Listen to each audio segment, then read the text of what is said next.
જય શ્રી કૃષ્ણ. શું તમને ખબર છે કે તમારી પગ પણ વાતો કરતા હોય છે? યસ, તમારા પગ તમને બતાડી દે છે. સાંભળવામાં એકદમ અજીબ છે, પણ યસ, તમારા પગ પણ વાતો કરે. તમને બતાડે છે સાઇન અને સિમ્ટમ કે તમને શું બીમારી છે. જો તમારા પગમાં સોજા આવી ગયા હોય તો તમને ક્લિયર બતાડે છે કે તમારા લીવરમાં કંઈક તકલીફ છે, યા તો તમને કિડનીમાં કંઈક તકલીફ છે, યા હાર્ટમાં તકલીફ છે, યા તો પછી લોહી ઓછું છે. જો તમારા ટકણામાં સોજો હોય તો તમને યા તો વિટામિન ડી ની ડેફિશિયન્સી છે, યા તો પછી યુરિક એસિડ તમારું બહુ હાઈ થઈ ગયું છે. જો તમારા પગમાં ઝંઝણાતી થતી હોય તો તમને વિટામિન B12 યા વિટામિન E ની ડેફિશિયન્સી છે. જો તમારા હીલમાં ક્રેક આવી ગયા હોય તો પછી તમને યા તો તમને B3 ની ડેફિશિયન્સી છે, યા પછી B7 યા ઓમેગા 3, યા તો પછી આયર્ન ડેફિશિયન્સી છે.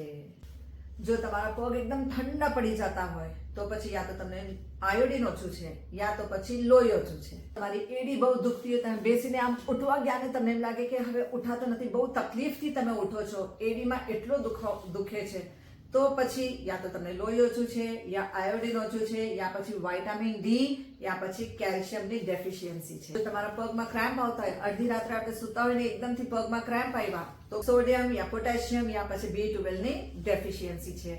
આ બધું સરખું થઈ જાય એની માટે તમને એક એક્સરસાઇઝ બતાડું છું. જો તમે ફોલો કરશો તો ફાઇન થઈ જશે બધું. તમને ફોલો ઇટ.